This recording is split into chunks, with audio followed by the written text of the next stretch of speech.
कीर्तितम अर्बुदावली श्रेणी संपूजितम अर्बुदावली श्रेणी संपूजितम भूतले भाति में नारितम भारतम भारतम। आज मैं आप सबको सादर प्रणाम करती हूँ। अक्सर जो चीज सबसे सरल दिखती है असमंजस में डाल देती है और कठिन बन जाती है, खासकर तब जब भावनाओं और संस्कारों को शब्दों में पिरोने की बात हो। दोस्तों, मैं भारत को मात्र माटी नहीं मानती, यह एक संस्कार है जो मेरे रोम रोम में समाया हुआ है, जो जनगण मन की ध्वनि के साथ सीना चौड़ा कर देता है, जो तिरंगे को देखकर आंखों में चमक ला देता है, जो माटी को मां कहने पर मजबूर कर देता है। यह वो संस्कार है जो भिन्न होते हुए भी हिंद कहलाता है। बढ़िया। मैंने अपनी अम्मा से कहा कि विषय है मेरा भारत। कहती, इस पर तो किसी छठी सातवीं का बच्चा भी बोल देगा, लेकिन बेटा याद रखना, बड़े बड़े महाकाव्य भी इसका पूरा बखान नहीं कर पाए और उपन्यास भी इसे पूरा समेट नहीं पाए। तुम 5 मिनट की बात करती हो। मैंने कहा, मां, यही भारत तो बताना है, जिसे सिर्फ शब्दों में पिरोया ना जा सके, जिसे सिर्फ वक्तव्य से बयां ना किया जा सके, जिसे समेटना भी चाहो तो समेट ना पाओ।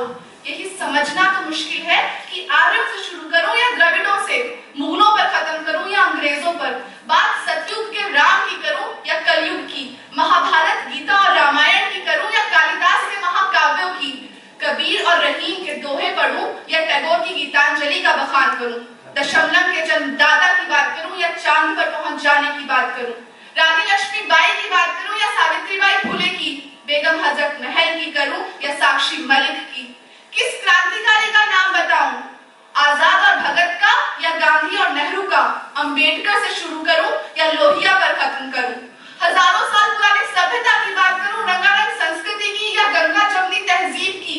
इस समय अवधि में ऐसा क्या कह डालूं कि मुझे अफसोस ना हो कि मैंने अपने वतन के लिए कुछ कम कहा। मुसलमान और हिंदू की जान, ऐसा मेरा हिंदुस्तान, जहां के कृष्ण, जहां के राम, जहां की शाम सलोनी शाम, जहां की सुबह बनारस धाम, जहां भगवान करे स्नान, ऐसा मेरा हिंदुस्तान।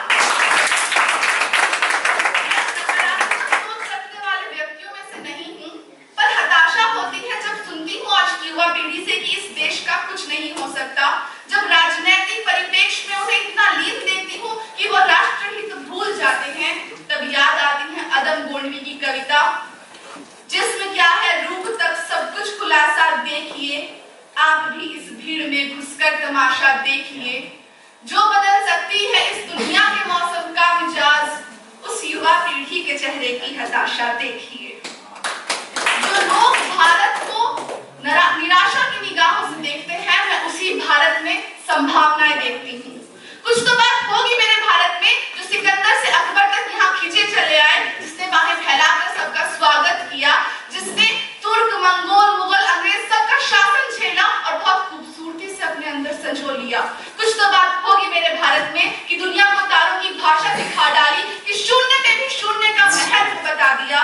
कुछ तो बात होगी मेरे भारत में जो बहुधार्मिक, बहुभाषीय, बहुजातीय देश होने के बाद भी आज अपने संविधान की आड़ में उतना ही अखंड खड़ा है। कुछ तो बात होगी मेरे भारत में जिसका लोकतंत्र आज भी राजनीतिक रूप से उतना ही सशक्त है, आर्थिक रूप से विश्व पटल पर सुशोभित है और सांस्कृतिक रूप का तो कहना ही क्या। कुछ तो बात होगी मेरे भारत में जो इकबाल तक ने भी कह डाला, यूनान और मिस्र, रोमा सब मिट गए जहां से, अब तक मगर है बाकी नामो निशान हमारा। कुछ बात है कि हस्ती मिटती नहीं हमारी, कुछ बात है कि हस्ती मिटती नहीं हमारी, सदियों रहा है दुश्मन दौरे ज़मां हमारा।